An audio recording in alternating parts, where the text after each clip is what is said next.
Alright, this is our very first practical lesson. Most likely you've already used Notion for a while, since time tracking isn't exactly the first reason people come to it. I'm guessing you already have some kind of system for managing tasks and projects, and now you just want to add a time tracking module. If that's not the case, no worries. In the next lesson, we'll sketch out a basic setup for managing tasks and projects in Notion.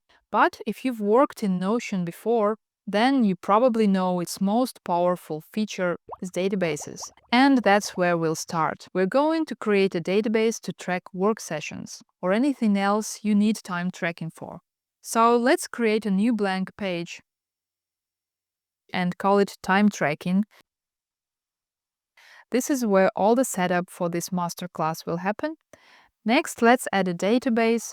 To do that, I type a slash, then table, and choose table view. You'll see it marked as a database. Let's name it time log. Now that it's created, we can start editing the columns. But first, I'll make the page full width. Click the three dots in the top right corner and choose full width. That gives us more room to work. Each session we track needs a start and end time. So I add a date column, name it start, and change the format to month, day, year, or whatever format you prefer. Then I duplicate that column and rename it end. This way, I don't have to change the format settings again. Let's create a quick sample entry, just to have something to work with. Now I'll add another column, this time formula. This formula will calculate how much time passed between start and end. Formulas in Notion are incredibly powerful. They let you do some really amazing things. Personally, I love them. But since this masterclass isn't about learning formulas in depth, I'll keep it simple. Some formulas I'll write from scratch, others I'll just paste in. You already have access to the formulas document, and every time I use one, I'll show you its number on the screen, so you can quickly copy and paste it. Alright, let's write the formula.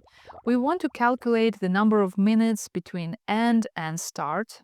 Notion has a built-in function called dateBetween. We give it end first, then start,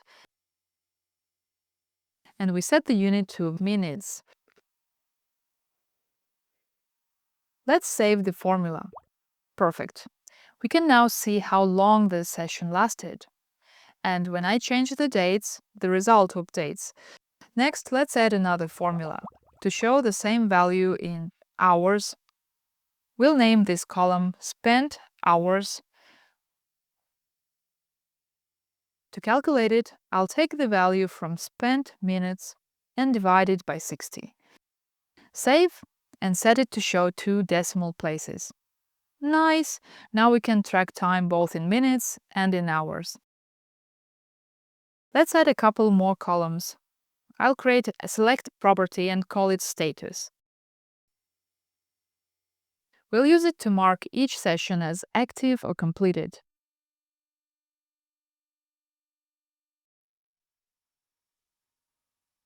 I'll set completed to gray, so active stands out more. Sure, we could see if end is filled in to know if it's finished, but a status property makes it faster to spot which ones are active and which are done. I also want to add a way to indicate who worked on this session. If you're going to use this system for personal tracking, you might not need that. But if you're part of a team, obviously you need to know who logged the time, so you definitely want to add a person property.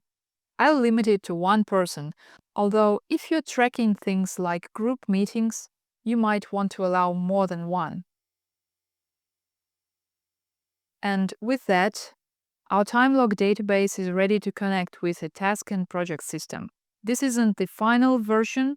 We'll improve it later in the masterclass, but this gives us the essential structure to track how much time is spent on each task or project. Right now, I don't have a task and project system set up on this page. Of course, I have one in my personal workspace, but for the sake of this masterclass, I'll build a simplified version. And we'll do that in the next lesson. If you already have your own linked tasks and projects, feel free to skip ahead.